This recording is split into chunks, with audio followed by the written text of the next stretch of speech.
नमस्कृत्य नरं चैव नरोत्तमं देवीं सरस्वतीं व्यासं ततो जयमुदीरयेत्।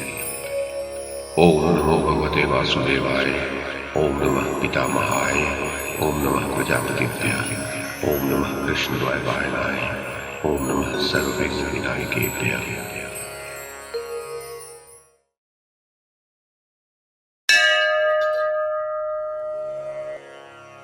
वैशंपायन जी कहते हैं, जनमेजय राजन, दुर्योधन को मारा गया देखकर शोक से पीड़ित हुई गांधारी वन में कटे हुए केले के वृक्ष की भांति सहसा पृथ्वी पर गिर पड़ी। पुनः सचेत होने पर अपने पुत्र को पुकार पुकार कर वे विलाप करने लगी। दुर्योधन को रक्त से लथपथ होकर शयन करता देख उसे हृदय से लगाकर गांधारी दीन होकर रोने लगी। उनकी सारी इंद्रियां व्याकुल हो उठी थी। वे शोक से आतुर हो हा पुत्र कहकर विलाप करने लगी। दुर्योधन के गले की विशाल हड्डी मांस से छिपी हुई थी। उसने गले में हार और निष्क पहन रखे थे। उन आभूषणों से विभूषित पुत्र के वक्षस्थल को अश्रुओं से सींचती हुई गांधारी शोकाग्नि से संतप्त हो उठी। वे पास ही खड़े हुए श्री कृष्ण से कहने लगी, वृष्णिनंदन प्रभो, भाई बंधुओं का विनाश करने वाला जब ये भीषण संग्राम उपस्थित हुआ था, उस समय इस नृप श्रेष्ठ दुर्योधन ने मुझसे हाथ जोड़कर कहा था, माताजी, कुटुंबी जनों के इस संग्राम में आप मुझे विजय के लिए आशीर्वाद दें। पुरुष सिंह श्री कृष्ण, उसके ऐसा कहने पर मैं ये सब जानती थी कि मुझ पर बड़ा भारी संकट आने वाला है। तथापि मैंने उससे यही कहा, जहाँ धर्म है वहीं विजय है। वत्स, शक्तिशाली पुत्र, यदि तुम युद्ध करते हुए धर्म से मोहित न होगे तो निश्चय ही देवताओं के समान शस्त्रों द्वारा जीते हुए लोगों को प्राप्त कर लोगे। प्रभो, ये बात मैंने पहले ही कह दी थी। इस कारण से मुझे इस दुर्योधन के लिए शोक नहीं हो रहा है। मैं तो इन दीन राजा धृतराष्ट्र के लिए शोकमग्न हो रही हूँ, जिनके सारे भाई बंधु मार डाले गए। माधव, अमरशील योद्धाओं में श्रेष्ठ, अस्त्र विद्या के ज्ञाता, रण दुर्मद तथा वीर शैया पर शयन करते हुए मेरे इस पुत्र को देखो तो सही। शत्रुओं को संताप देने वाला जो दुर्योधन मूर्धाभिषिक्त राजाओं के आगे आगे चलता था, वही आज ये धूल में लौट रहा है। काल के इस उलटफेर को तो देखो। निश्चय ही वीर दुर्योधन उस उत्तम गति को प्राप्त हुआ है जो सबके लिए सुलभ नहीं है, क्योंकि यह वीर सेवित शैया पर सामने मुंह किए शयन कर रहा है। पूर्व काल में जिसके पास बैठकर सुंदरी स्त्रियां उसका मनोरंजन करती थीं, वीर शैया पर शयन करते हुए आज उसी वीर का ये अमंगल कारिणी गीदड़ियां मन बहला रही हैं। जिसके पास पहले राजा लोग बैठकर उसे आनंद प्रदान करते थे, आज मरकर धरती पर पड़े उसी वीर के पास गृध्र बैठे हुए हैं। पहले जिसके पास खड़ी होकर युवतियां सुंदर पंखे चला करती थीं, आज उसी को पक्षीगण अपनी पंखों से हवा कर रहे हैं।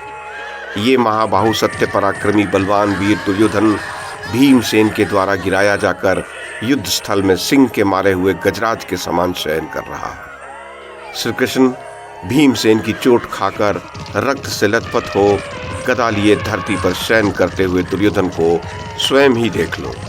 केशव, जिस महाबाहु वीर ने पहले 11 अक्षौहिणी सेनाओं को जुटा लिया था, वही अपनी अनीति के कारण युद्ध में मार डाला गया। भीमसेन के हाथों मारा गया ये महाबली महाधनुधर दुर्योधन सिंह के मारे हुए दूसरे सिंह के समान शयन कर रहा है। ये मूर्ख और अभागा बालक विदुर तथा अपने पिता का अपमान करके वृद्धों की अवहेलना के पाप से ही काल के गाल में चला गया।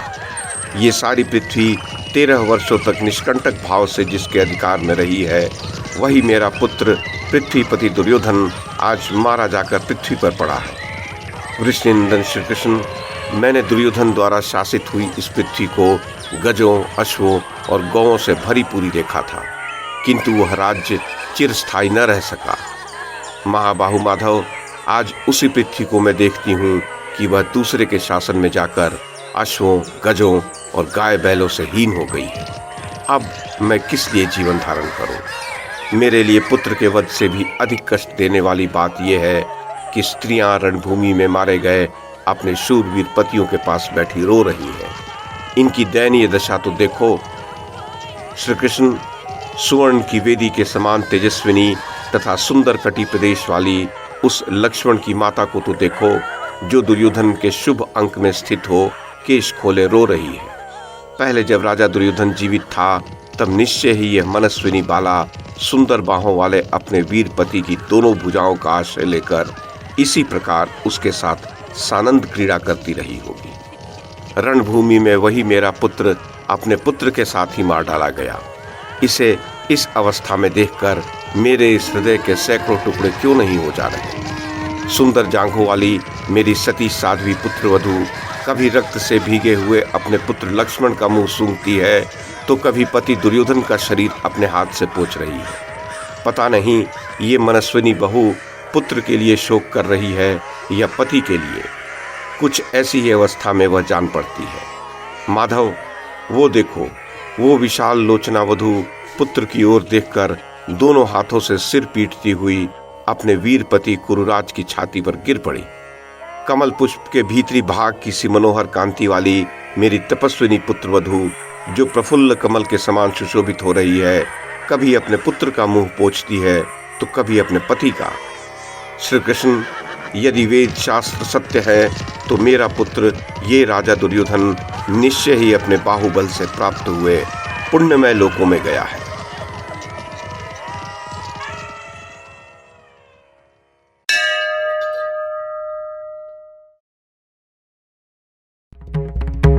YouTube के माध्यम से महाभारत की कथा को एक श्रृंखला के रूप में प्रस्तुत करने का हमारा ये प्रयास यदि आपको सराहनीय लगा हो तो कृपया इस कड़ी को लाइक और शेयर करें, चैनल को सब्सक्राइब करें और बेल आइकन को दबाएं। साथ में अन्य लोगों को भी देखने के लिए प्रेरित करें। धन्यवाद और नमस्कार।